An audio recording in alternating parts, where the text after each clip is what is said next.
Hey, what's up guys? So we're going to be doing a deck profile on X-Sabers because I'm testing this out as well because, again, tired of Insectors, and so I'm going to try out a whole bunch of different decks, and this is a deck that I'm actually considering playing because X-Sabers, no one really expects them, and I think the deck is good and it has a lot of explosive power, as well as it has a good ability to stall because you have your Dark Souls, you have your Poshul, you have Ember's Blade, you have a lot of different ways to just kind of sit back and play the game a little bit slower if you need to do that. So we're going to jump right into the deck profile and I'll explain why I'm running some things as we go along. So first up, 3 Arabellum. This is definitely one of my favorite X-Sabers, just because the attack, and not only that, he has that attack effect of, like Spirit Reaper, essentially. He's also a tuner, and that really helps out, plus he's level 3, so it works very well with a lot of the other X-Sabers. I do want to bump my monster count up a little bit. I think 15 is kind of a little bit low, but I am playing 3 Duality, and I do run a lot of traps, so maybe this is okay.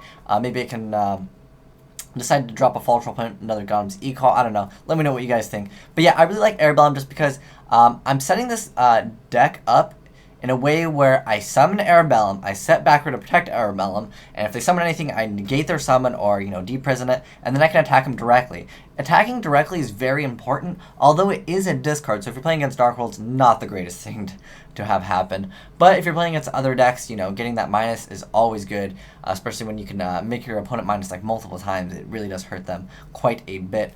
Next up, we're playing one Poshul just for the extra stall ability, plus he's also a tuner. I do not like the fact that you have to take 1,000 damage, obviously. It is kind of unfortunate.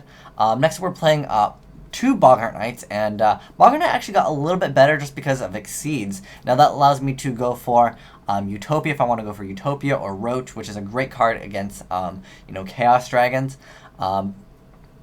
Just because, Chaos Dragons have, honestly, a hard time dealing with Roach, just because they have to use 2 of their cards and you get to plus off of it. Although sometimes you are, using 2 cards to make it. I mean, if you go Boggart Knight to Boggart Knight, you can do that. However, using Gotham's E-Call is pretty good as well. I do want to bump this card up. This card is really good. I want to bump this card up to 2. I'll have to think of what I need to take out later on. I can maybe take out this, which is totally just an attack card.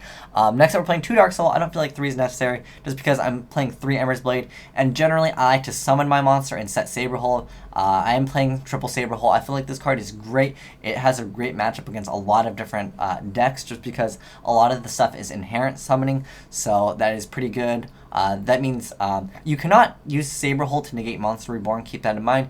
It has to be an inherent summon, meaning something that Thunder King can negate. If Thunder King can negate it, Saberhole can negate it as well.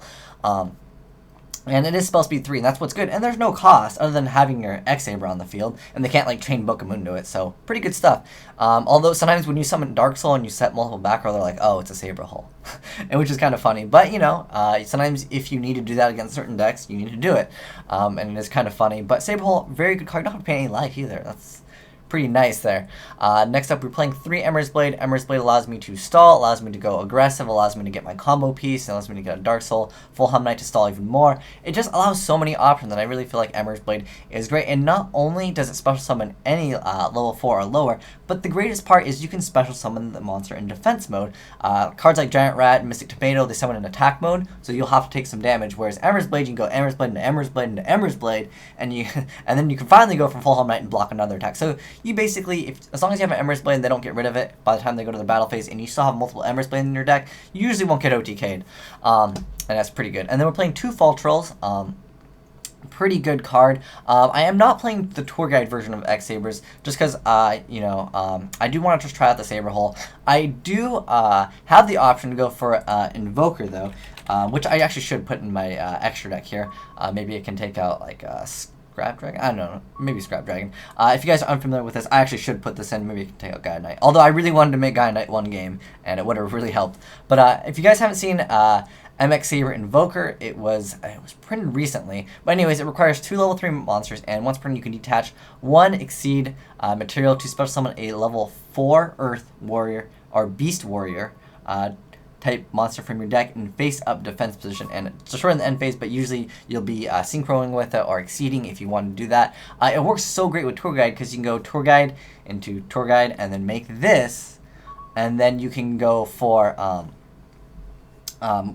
whatever X-Saber you want to go for, and then you can special summon Fall Troll. So I would say Tour Guide is a little bit faster, but like I wanted to try out just regular Sabers, just kind of the standard Sabers and just see how that kind of plays out against today's meta.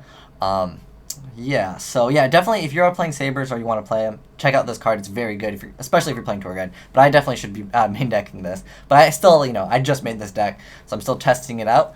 Next up, we're playing Dark Hole, which is pretty simple. Forbidden Lance, I really like this card. Overall, it's a pretty solid card just because, Torrential Tribute is a pretty big card. As well as, because Hyunlei always gets, so it gets banned sometimes, but it always gets Starlight Roaded for me, so I just, I'm like, okay, you Starlight Road my Hyunlei, let me Lance that, so Hyunlei will lose attack, but, it gets the effect off, and when you get the effect of Hyunlei off, it's pretty devastating, and it requires a tuner and a non-tuner X-Saber monster. Usually, how that is made, most simple, like, the fastest way I've seen it made, basically, is you go Boggart Knight, and you go Postural, so you normal summon this to special summon Postural, and you just go for 6. Keep in mind that Boggart Knight can only make X-Sabers as far as synchros, but he can exceed for whatever he really wants to, which is pretty cool. So, yeah, Hyunlei is a very, very good card. It's what kind of, I feel, makes Sabers kind of good. It gives them that extra edge anytime that you really need to, like, you have your Dark Souls to search out for whatever you need, and you just go explosive on them. Although I feel like X-Sabers kind of have a bad matchup against Dark Worlds. Just because, especially skill drain, and that everything's a huge beater. Although you still get your Dark Souls effects, and you still get Emerald Blade's effect, because they resolve off the field. So, it does, you still have the ability to kind of stall if you need to. But yeah, I would say Dark Worlds have a really good matchup against Sabers. We're at Forbidden Lance. Okay, so Heavy Star, no explanation. Mind Control, shouldn't have an explanation for this because you have, you got lots of tuners.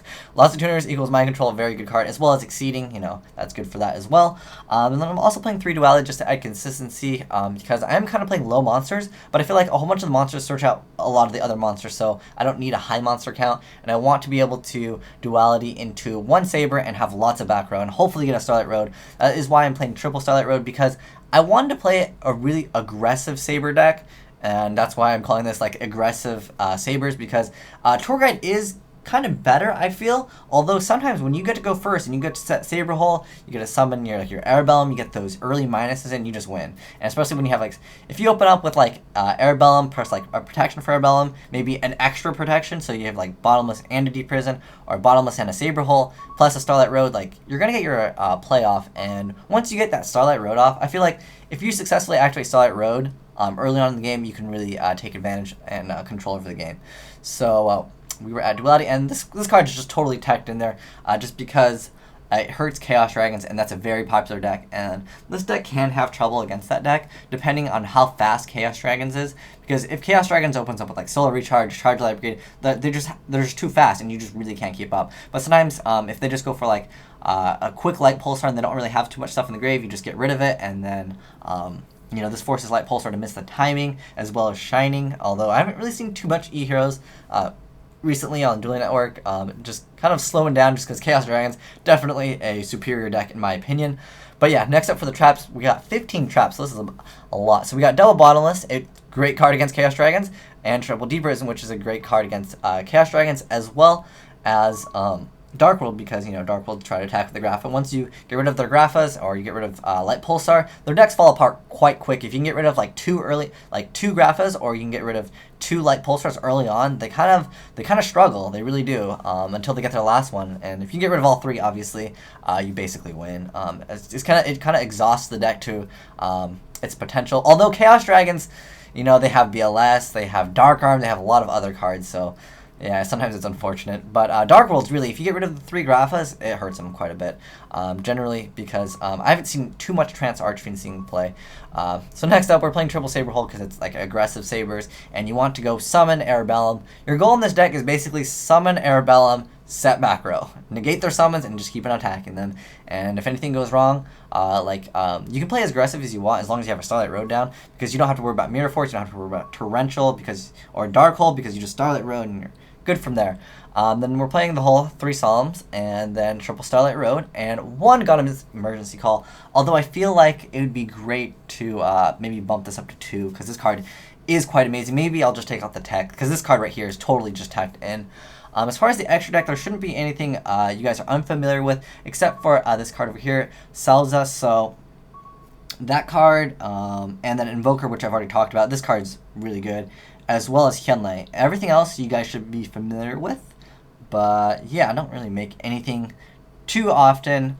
I usually go for Hyunlei. Once Hyunlei comes out and gets her effect, if she can pop 3, it's pretty much game. Especially when you get to like search out your Dark Soul at the end phase as well, and then Protection. It was really good, especially when you can have like, I remember X-Sabers with Royal Oppression was amazing, especially with Cold Wave. But yeah, this has been my deck profile for the aggressive X-Sabers that are just pure. I have tried out with the tour guides. It is a great option as well, but I just wanted to try out straight Sabers and see how it did. It was okay. I really do like the Lance though, but if you guys don't like Lance, or if you guys don't like anything, let me know in the comment section below. If you guys have any suggestions, I'm open to check it out, because I definitely want to play with some X-Sabers more, because it was a very fun deck to play. But thanks for watching, guys. Asian White Dragon, signing out.